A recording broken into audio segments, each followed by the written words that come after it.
आपको याद है साल 2016 में पश्चिम बंगाल के चुनाव में देश के सबसे बड़े शक्तिशाली पद पर बैठे हुए व्यक्ति की वो अदाकारी जिसने चर्चा भी खूब बटोरी थी और सुर्खियां भी। कितना लाए हो, अच्छा अच्छा लाओ। साहब ने मन से ऐसी मिमिक्री की थी, ऐसी मिमिक्री की थी कि बॉलीवुड के बड़े बड़े अभिनेता भी इनके सामने पानी भरने लगे हों। कैमरे पर शुभेंदु अधिकारी पैसा ले रहे थे और दिल्ली की गलियों में न खाऊंगा न खाने दूंगी की नारे गर्जना कर रहे थे। चर्चा हो रही थी मोदी जी के इस नारे की। मतलब आप समझ रहे हैं ना, आदमी तो वही है साहब, बस हालात बदल गए हैं और जज्बात बदल गए हैं। आज वही एक्टिंग करने वाले साहब की आंखों के सबसे चहीते वाले तारे शुभेंदु अधिकारी बन गए थे। जो कल तक भ्रष्टाचार के लपेटे में लपेटा हुआ आदमी था, आज वो सबसे चहीता बना पड़ा हुआ है। जो कैमरे पर भ्रष्टाचार का सबूत मांग रहा था, आज वही गोदी मीडिया का परिवार दिखाने में व्यस्त है। क्या भ्रष्टाचार का कोई पिन कोड होता है? मतलब होता है कि नहीं होता है?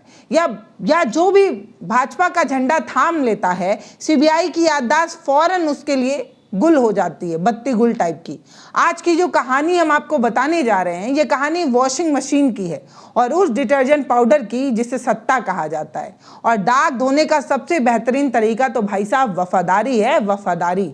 एक पत्रकार नकली कंपनी बनाकर आता है, नेताओं को पैसा देता है। शुभेंदु अधिकारी उसी वीडियो में साफ साफ पैसा लेते दिखते भी हैं। 2017 में दी इंडियन एक्सप्रेस ने उनसे सवाल पूछा था, यही पूछा था। तब उस सवाल के जवाब में उन्होंने ये नहीं कहा था कि वीडियो फर्जी है, उन्होंने सिर्फ इतना कहा था कि उन्हें पता नहीं है कि रकम कितनी थी।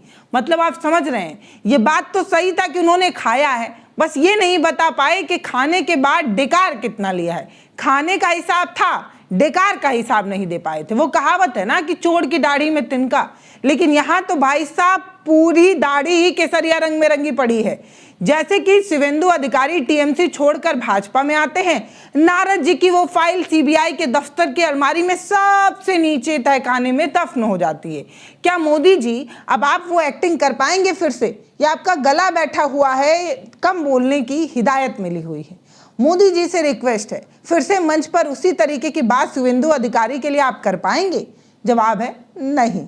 सिर्फ नारदा नहीं, शारदा, बंगाल के उन गरीबों के बारे में सोचिए जिन्होंने अपनी बेटी की शादी के लिए पैसे इकट्ठा किए थे, बुढ़ापे की लाठी के लिए पाई पाई जोड़कर शारदा चिटफंड में डाला था।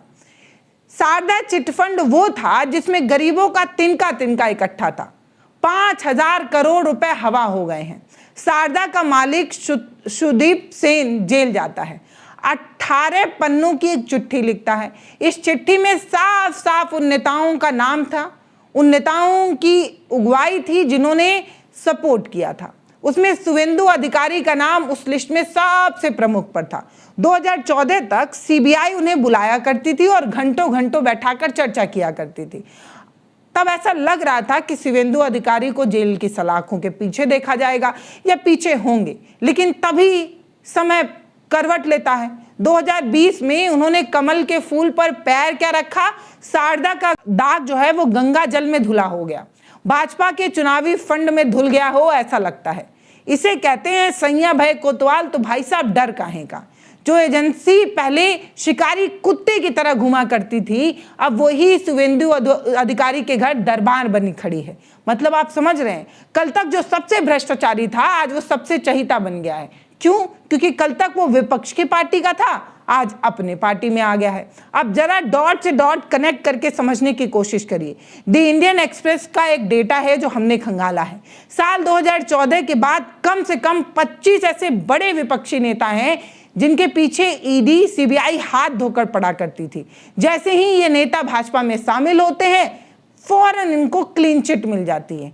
23 को तो क्लीन चिट मिल भी चुकी है।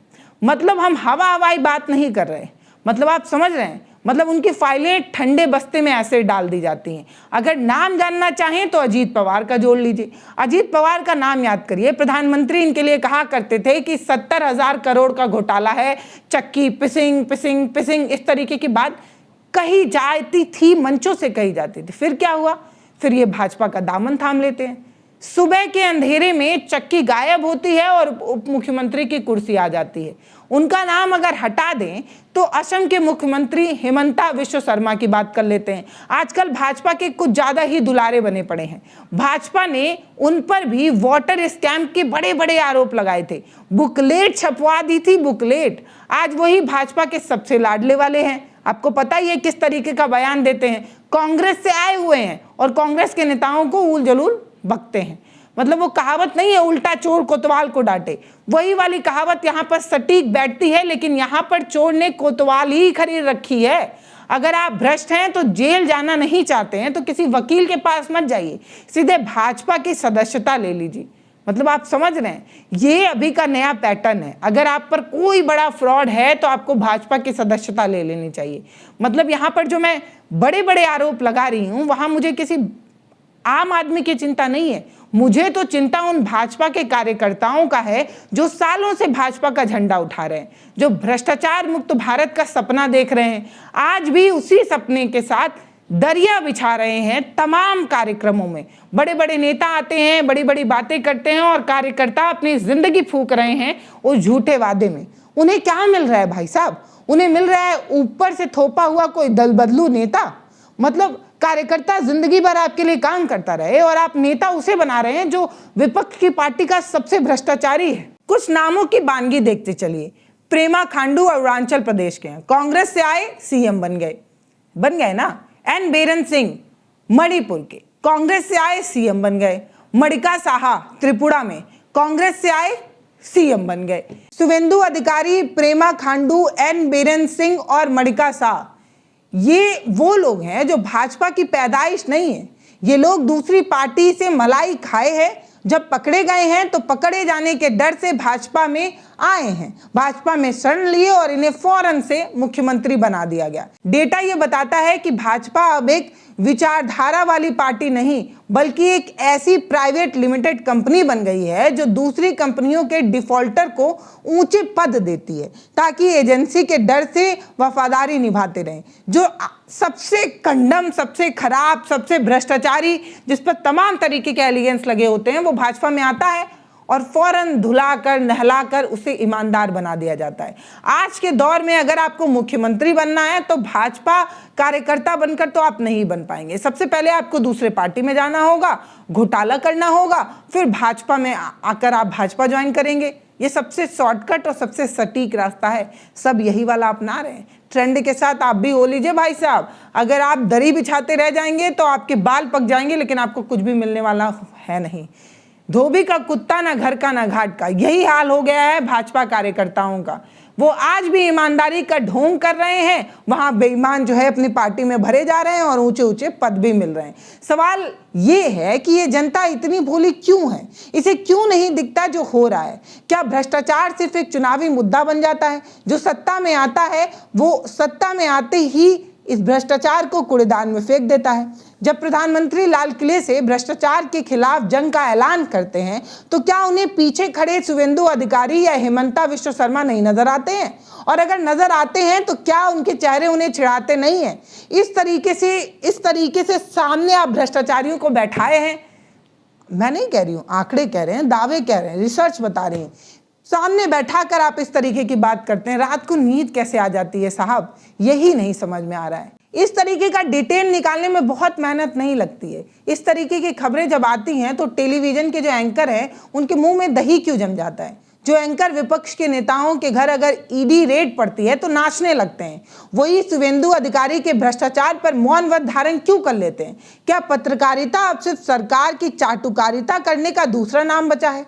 प्रधानमंत्री कहते हैं कि वो भ्रष्टाचार के खिलाफ लड़ रहे हैं। हम कहते हैं कि आप भ्रष्टाचार के खिलाफ नहीं लड़ रहे हैं साहब, आप तो विपक्ष के खिलाफ लड़ रहे हैं। आप भ्रष्टाचार को खत्म नहीं कर रहे हैं। आप क्या कर रहे हैं? आप उन भ्रष्टाचारियों को अपने ही घर में पनाह दे रहे हैं। भ्रष्टाचार का राष्ट्रीयकरण किया जा रहा है भाजपा में। ये बात मैं इसलिए कह रही हूं क्योंकि मैंने तमाम रिसर्च आपके सामने रखी है। सिर्फ मेरी बात नहीं है, मैंने कहीं से अपनी बात नहीं रखी है भाई साहब। जो खबरों में चला है, जो तमाम रिसर्च में सामने आया है, मैंने वो बताया है। दोस्तों, सत्ता आती और जाती रहती है, लेकिन जो दाग शुवेंदु अधिकारी जैसे नेताओं पर लगे थे उसे अपने गोद में लाकर सरकार ने अपने दामन में जो दाग लगा लिया है वो इतिहास कभी नहीं भूलेगा। यह जनता है साहब, सब देखती है, सब समझती है। बस आपको तय करना है कि आपको कैसा नेता चाहिए। कोई नेता एक्टिंग करने वाला चाहिए या रियल में काम करने वाला चाहिए? क्या आप भी वॉशिंग मशीन का हिस्सा बनना चाहते हैं या आप चाहते हैं कि ईमानदारी का कत्ल सरेआम ना हो? अगर आप चाहते हैं कि कल एक ईमानदार, एक निष्पक्ष, एक अच्छी सरकार चले तो उसके लिए जरूरी है कि सवाल पूछिए, क्योंकि जनता जब सवाल पूछना छोड़ देती है तब लोकतंत्र मर जाता है। सवाल ही तो है जो लोकतंत्र को आखिरी सांसें दे रहा है। मुझे पता है कि ये पब्लिक है, सब जानती है, अभी चुप है, कभी तो बोलेगी। और जिस दिन पब्लिक अपना हिसाब लेगी उस दिन ना वॉशिंग मशीन काम आएगी और ना ही कोई एक्टिंग। बस देखना यही है कि जनता किस दिन जगती है, किस दिन वो चादर जो आंखों पर बांध दी गई है, ओढ़ा दी गई है, वो उठती है। फिलहाल इस वीडियो पर आपकी जो राय है वो आप हमें कमेंट सेक्शन में लिखकर बताइएगा। ये भी बताइएगा कि शुवेंदु अधिकारी और तमाम बड़े लोग जिनको कल भाजपा देखकर चिढ़ा करती थी, आज उन्हें अपना सबसे चहीता मानकर अपने बगल में कैसे बैठा रही है।